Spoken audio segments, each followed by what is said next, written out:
Well, happy Monday and welcome to BariAftercare. Maybe you're listening to the podcast and maybe you're watching this video or listening from your BariAftercare website. Either way, it's good to see you. I'm excited to talk to you today because I have something I think is really important information.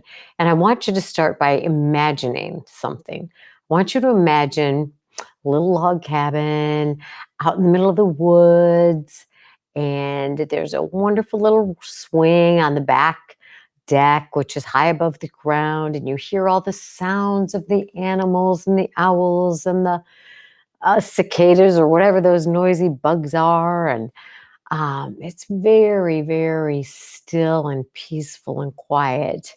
And I want you to imagine me sitting on that swing, because where I used to live is that cabin. My husband and I, after the kids moved out and went to college, they, Steve and I, moved out to the lake. And we couldn't really afford to buy a nice fancy house on the lake. And I found a log cabin, a dilapidated, mind you. Talk about your fixer-upper. Well, the love bug, as I call my husband, was not all that thrilled about this idea, but he likes to make me happy. And so once he looked it over and he decided this was his idea, we redid it, or we had it redone. We didn't do the work, but we moved in, and I loved sitting on my swing on the deck. In fact, there were nights I would sleep out there because it was so peaceful, and I loved the sounds of living at the lake. Well, one day, it was in the middle of the afternoon, I was sitting out on my swing and I was listening to a podcast. And as you get to know me better, you will know that I love a man named Andy Stanley, and I love to listen to his podcasts. So there I am sitting on my swing. It's a beautiful day. I love to rock, so I'm just rocking and I'm listening and listening. And he speaks about, he's a preacher, but he talks about everyday kind of lives. And he was talking about marriage. And he was talking about marriages and the promises people make when they take their vows, right? Maybe you've been married, you took vows. Maybe you've been married 3 times. Maybe you took 3 sets of vows. I know I took my vows when I got married. And when we get married, don't we fully intend to follow through with those vows? It's like, yes, I do. We say it, we mean it, we're in front of the people. We're like, I do. And we fully intend that when we get married, we are going to live happily ever after, right? And I'm glad it's that way.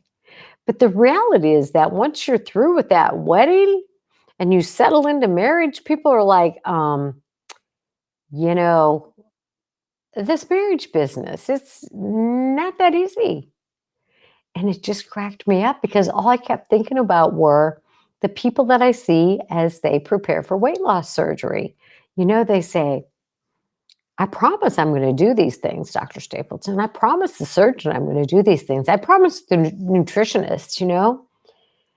And as I listened to Andy, he said, people make promises they're not prepared to keep. And I thought, now, what does he mean by that? And then I thought, you know what? That's pretty much exactly what I try to tell people about the behaviors they need to change after they have weight loss surgery. So when they see me or they see the surgeon or they see the dietitian, they make promises, right? They make promises that they're going to eat according to the dietitian's schedule. They make promises that they're going to exercise. They make promises that they're going to, always eat protein first and they're not going to drink water with their meals. They make all these promises.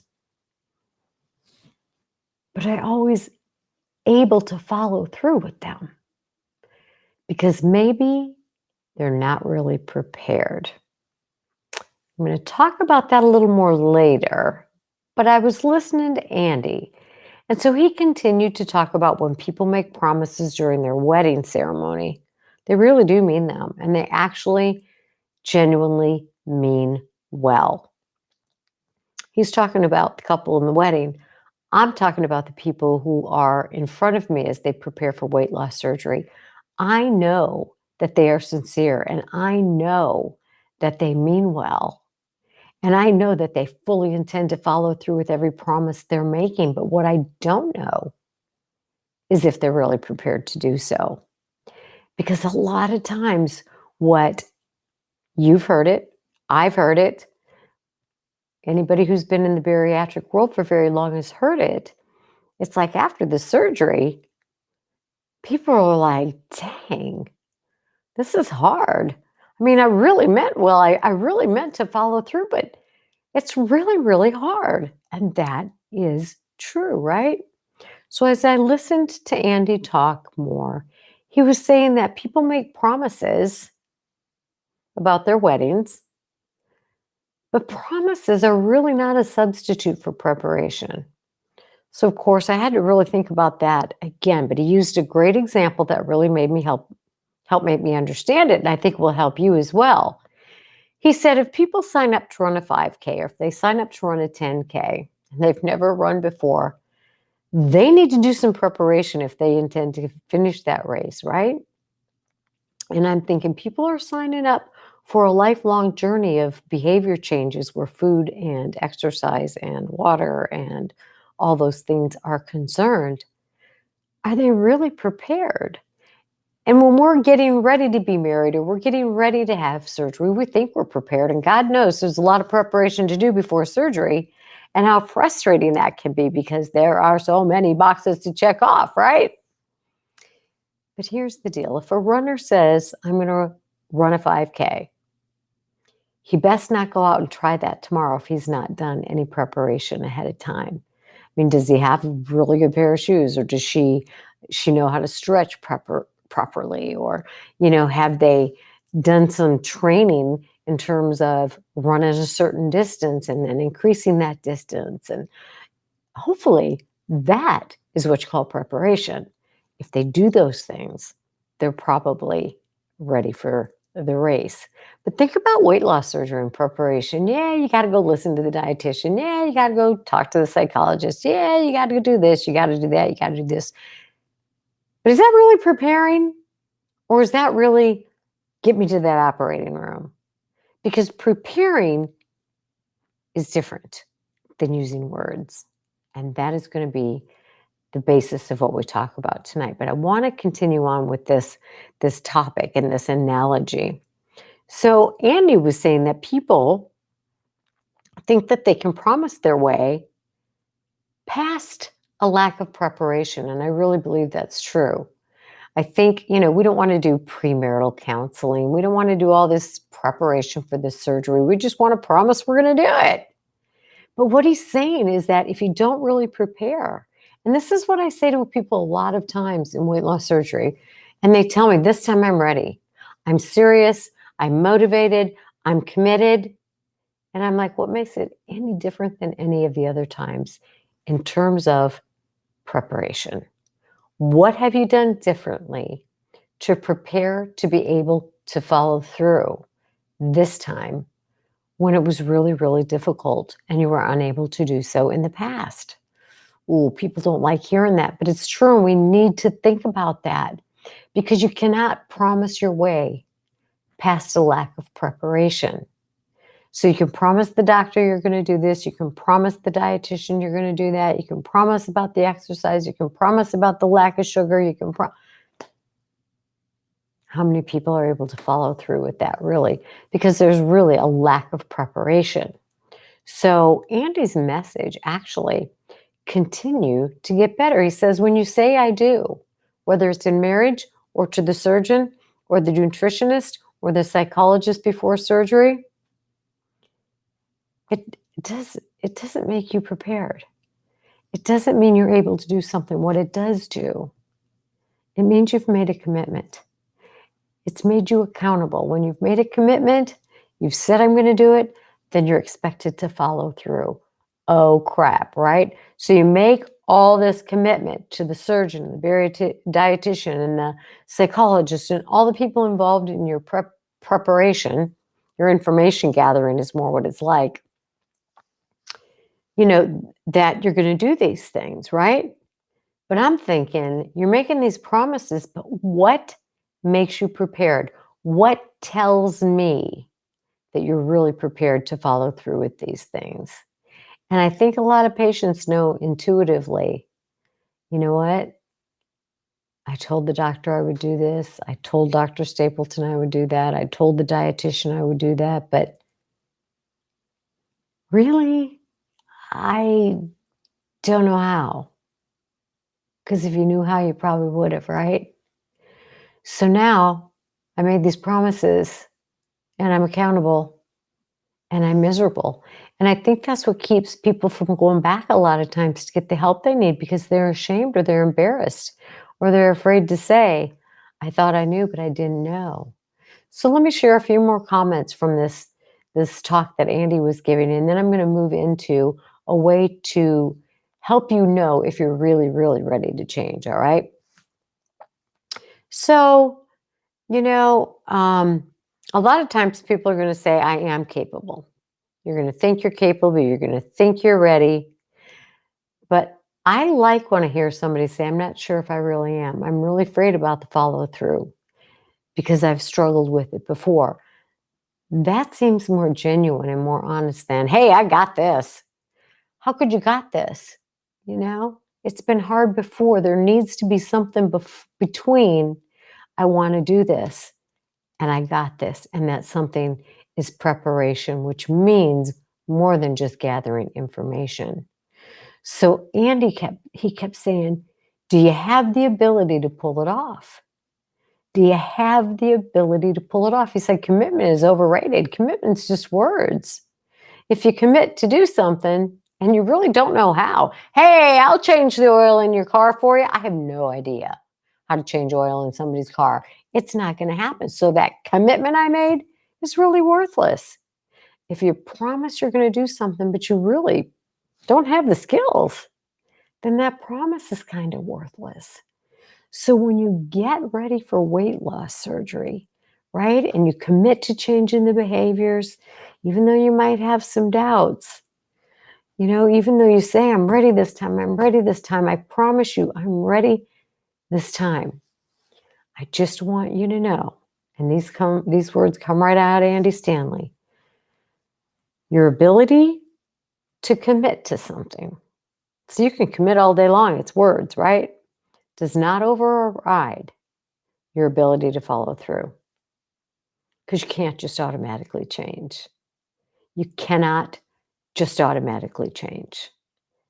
A lack of preparation cannot be trumped by a promise. So you can promise ahead of time to your spouse, to your friends, to your children, to your whomever. You can promise. But if you haven't done anything to really show that you're prepared, not just show them, but show you that you're prepared, you might end up in that mess, right?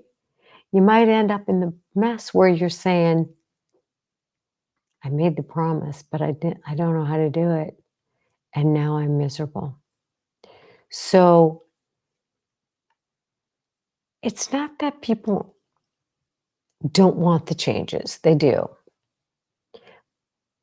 But until they're really motivated, people don't go to marriage counseling unless there's a problem, right? You didn't come to weight loss surgery. Usually people don't come unless there's a medical problem or whatever. But again, having an issue that needs to be taken care of does nothing to provide you with what you actually need to be able to follow through. So you've not had weight loss surgery before, unless it's a revision, and you've dieted and you've committed and you've done, but you've regained the weight. So Andy says and you've heard this before, it's not just Andy. Psychologists say it all the time.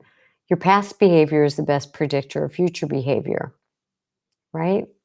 Your past behavior is the best predictor of future behavior. No, it's going to be different this time. Well, why?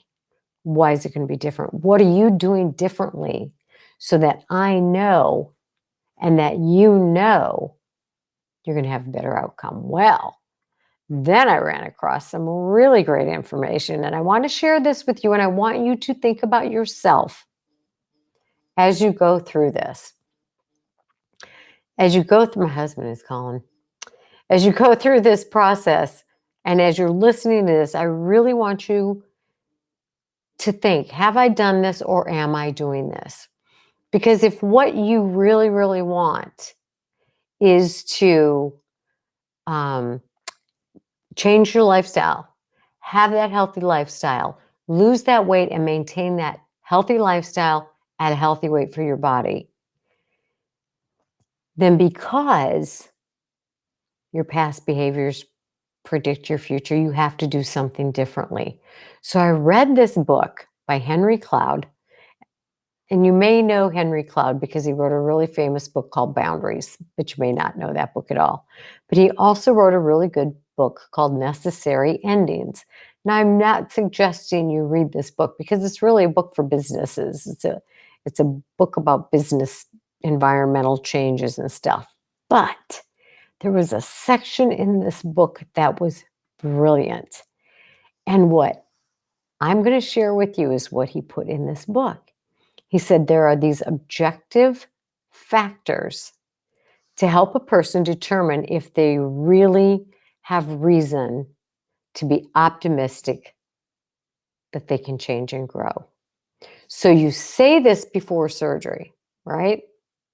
So what I want to hear from people, and what I very rarely hear from people, although I did actually, I met a woman last week who to me is truly the most prepared person for surgery that I have encountered in 16 years.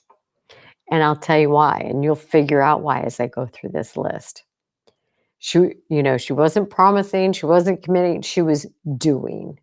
So let me talk about, if you want to know how well prepared you are, and you can kind of guess based on what I'm going to share with you, where you're at in terms of being successful down the road. Now, even if you've had surgery, that doesn't matter. This absolutely pertains to you because you've got to be doing these things all through the rest of your life in order to maintain the success you're looking for, okay?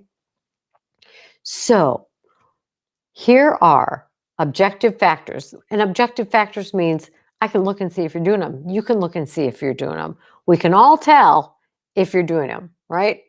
For example, if you tell me I have a chicken that lays 5 eggs every day, I have no idea how many chickens lay over how many period of time. But if you tell me that, then we can watch. And if your chicken lays 5 eggs, then that's objective proof. You can see it, I can see it. All right, so here are 9 things that we can look at and see that are going to help determine if you're going to follow through with change. All right. So the first one is being involved in a proven change process. Now, what the heck does that mean, right? Verifiable involvement in a proven change process. Well, if somebody is got an anger problem, which we talked about last week, right? Somebody's got an anger management problem, and they're signed up for an anger management class, and they go and they sign in and they sign out every time they've been there, then we can verify that they are involved in a proven change process, because it's been proven that people who go through anger management courses very often make progress in terms of how they express their anger. So that's not something you need to be involved in if you're having weight loss surgery, but do you need to be involved in a program where you maybe have a sponsor or a mentor? Does your bariatric program have a mentorship program? Or can you find one online where you become friends with somebody who's already had surgery and is doing well? So they can kind of be your the person who's a few steps ahead of you. In AA and OA, we call that a sponsor, right? Somebody who's doing the things it takes to be successful, who can kind of guide us if we have questions or we're straying off the track. So are you involved in a program that's been proven to help create change? Now, there are a lot of those, there's Weight Watchers, there's Bariatric support groups, your programs most often offer a support group.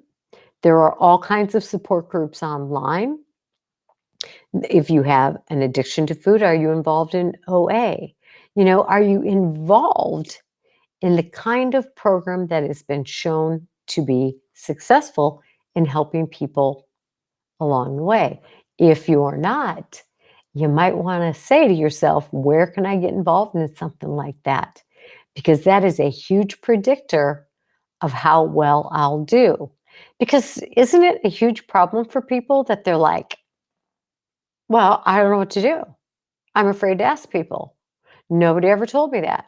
But if you have a sponsor or a mentor that can guide you through the process of the weeks and months after surgery, chances are you're going to do better. So find yourself some kind of program, your bariatric support group, but a lot of times they only meet like once a month. That's not enough, so having some additional sources. So there's one. Here's another one. You have additional structure.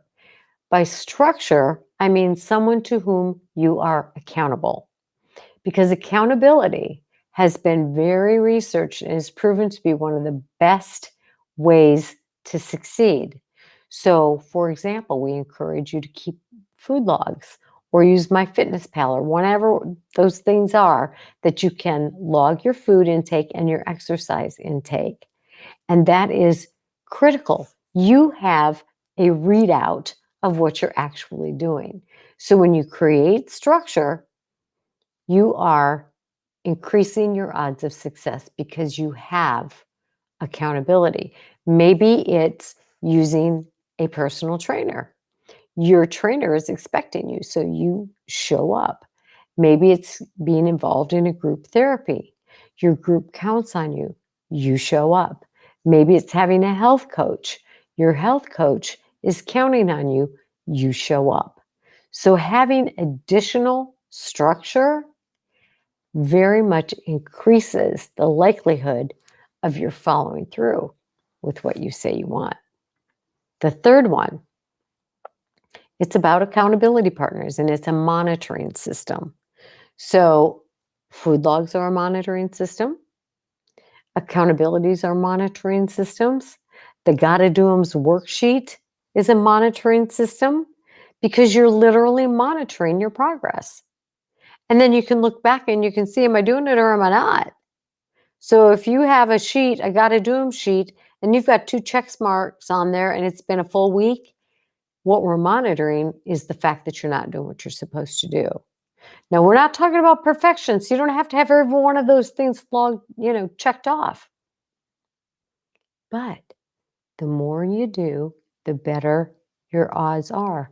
I did a very lengthy several years training in sex addiction training. And one of the guys who was very big in the country and internationally in this had developed this checklist of things, these behaviors. And he would say to the people, it's all on you. Kind of like I say, it's your health, it's your responsibility. And there were 40 things on this list. He said, if you do all 40 of these things every day, I will guarantee you will be successful in your recovery from your addiction. If you do half of them, you got about a 50% chance, but it's on you. That's kind of that's kind of the mind frame I had when I did the Gotta Do 'Ems. It's like, here are 9 or 10 things on here. If you do 9 or 10 things of these things every day for the rest of your life, I'm going to pretty much be assured that you are going to maintain what you're seeking to find here. If you do 2 or 3 of them, your chances are less, but it's up to you. It's all on you. But here's the tool, right? So if you want to increase the likelihood of your following through and getting what you want, monitor. Have monitoring systems in place. The next one, I love this, okay? Because we only know what we know, right? We only know what we know.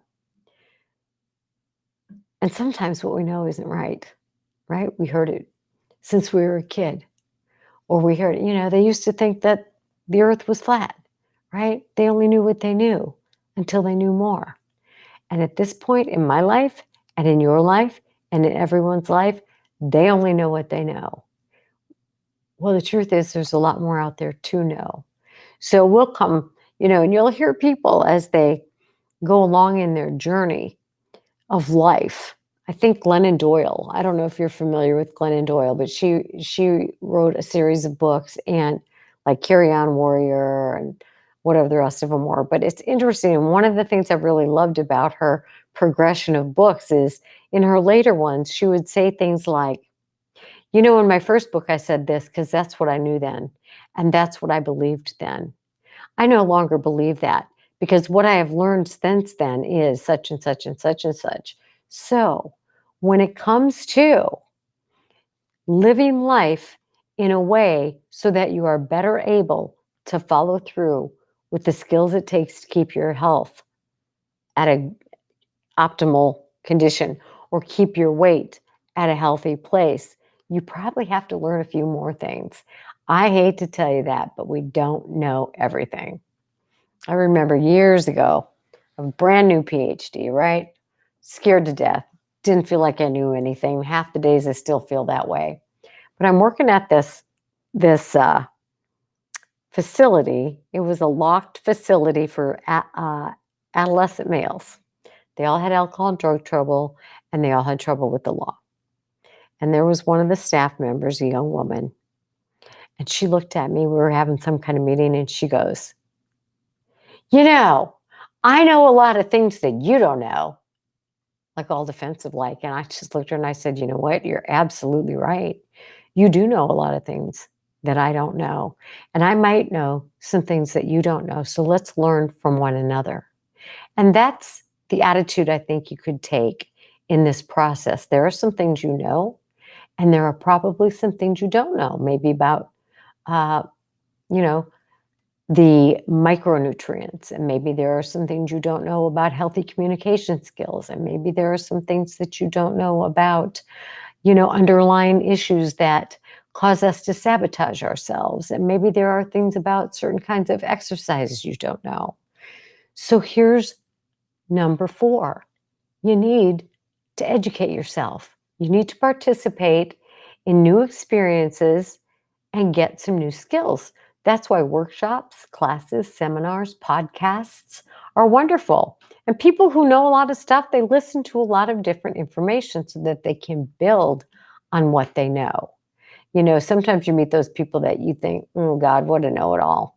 They probably don't know it all, but they may be feeling insecure. And so they really spout what they do know. But we all have a lot to learn. The more I learn in life, the more I don't know. And there's so much to learn. So if you want to be successful long term, then take some workshops on nutrition. Take some classes on exercise physiology and what works and what doesn't, especially for bariatric patients. In fact, I would encourage you to look up a woman named Julia Karlstad, Karlstad. Julia has written a couple of exercise books specifically for bariatric patients. Smart woman. Um, some seminars, some podcasts, some of the class that I do. So there are a variety of ways you can learn the kinds of skills that you need to know, and it will increase your likelihood of getting to where you want to be and staying there. Another one is self-sustaining motivation. Yeah, I'm motivated, Connie. I'm motivated. I want this. It's not what I'm talking about. I'm talking about, are you on fire to get to a healthy weight and stay at a healthy weight? Are you on fire to develop a healthy lifestyle? And if you're on fire, you're going to show it by your actions, by your attitude, all those 4 aces, right? You're going to take action. You're going to have a decent attitude. You're going to accept that there are some things that you just have to do. You are going to accommodate your life. You're going to make some changes. You've got to immerse yourself and learning as much as you can, especially in the first couple of years after weight loss surgery, about everything related to weight loss surgery. from learning how to set boundaries to how to figure out how many grams of protein or how many net carbs are in a food.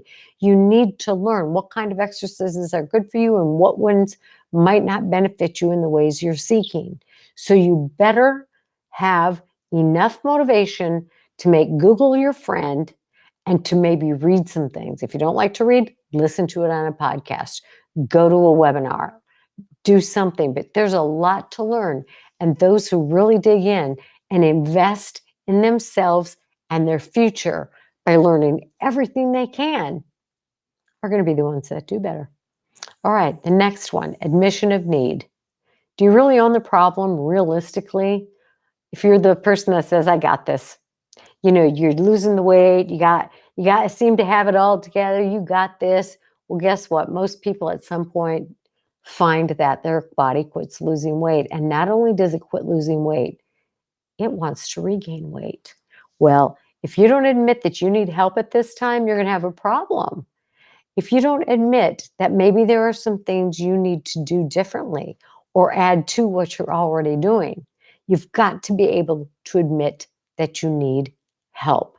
And if you can't do that, then you definitely need to take some psych classes or some webinars about what's that about. It's probably about ego or shame or fear. So let's work on how to overcome those things. All right. The next one is the presence of support. Now, this is a tricky one when it comes to bariatrics because a lot of people have support that isn't so supportive.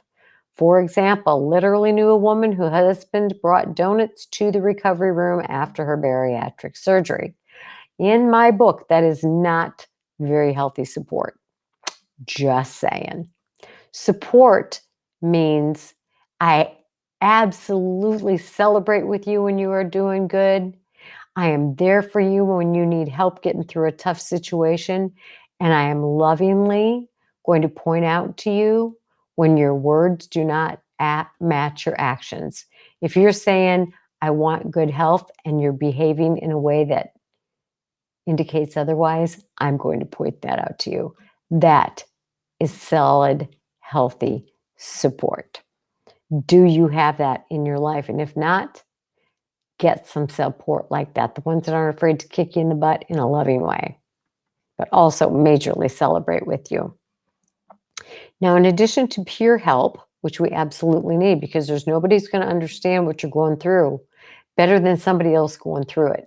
That's why programs like AA and OA and NA and all those programs are so successful. But you also need skilled help, meaning professionals. You need to talk to your dietitian. You need to talk to your bariatric dietitian. You need to talk to a psychologist maybe or a health coach. Definitely return to your bariatric surgeon as you need to. Go to your follow-up appointments, right? So you need skilled help and peer help. If you're not getting that, you might want to consider adding that to make your outcome more favorable.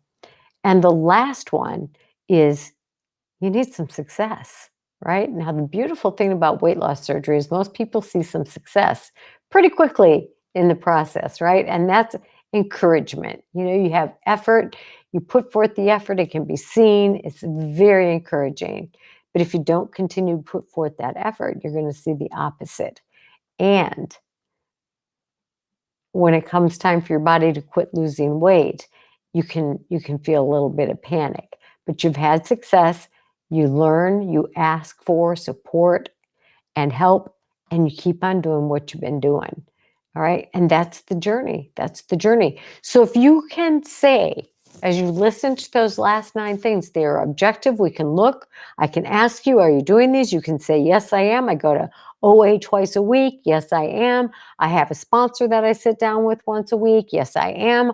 I'm on my online group every single day. And you're doing these things, then you got a pretty good chance of success. I don't care where in the process you are. This doesn't have to come at the very beginning. But if you want to say, I do, and I commit, and I will, then you've got to follow through with the action, right? And if you don't know what to do, then you find that through the skill classes and through podcasts and all those good kinds of things. So if you want to really be prepared, and if you want to really be successful, you're not going to try. You're not going to say, I will. You're not going to say, I do. You're going to do, I do. Because it's action and it's effort that will get you to where you want to be. So imagine sitting on that very peaceful rocking chair, hearing all these words. In fact, if I were you, I would go to a nice quiet place where you can listen to this again. Maybe take some notes and really answer those questions honestly for yourself. And if you're not doing those things, guess what? It is absolutely not too late to jump on board and do them because you want to be able to have your happily ever after in terms of your healthy lifestyle. So go out there and do. And then on Thursday of this week, I'm really excited because I'm going to ask a really important question. And this question is going to be harder than any of the ones that I asked throughout tonight's talk. And the question that I'm going to ask you is, to what lengths are you willing to go to get what it is you say you want? And I'm going to give you a little clue here. When I went through treatment and my husband and I made the decision that we wanted our family and we wanted to make our family work, and we knew we didn't have a clue how to do that. We didn't know how to be good partners. We didn't know how to be good spouses. We didn't know how to be good parents. We were not we were very poor at that time. But we made a commitment to pay whatever it took for the therapy, knowing we'd be paying it off for a long time. And guess what else we did? I'll tell you on Thursday. But the question for you is, how committed are you? To what lengths are you willing to go to get what you say you want? All right. If you're interested in being part of that conversation, then join BariAftercare, and you can find out all about the benefits of BariAftercare at www.BariAftercare.com. And we will see you soon. And keep in mind, it is your health, your responsibility, this day and every day. Be sure to invite your friends to the podcast. Please give it some good ratings. And feel free to contact me, cstapletonphd@gmail.com. Let me know what you'd like to hear about. Not that I don't have a whole curriculum in mind, but I can sure mix it up. All right, y'all. Take care. Make it a good one.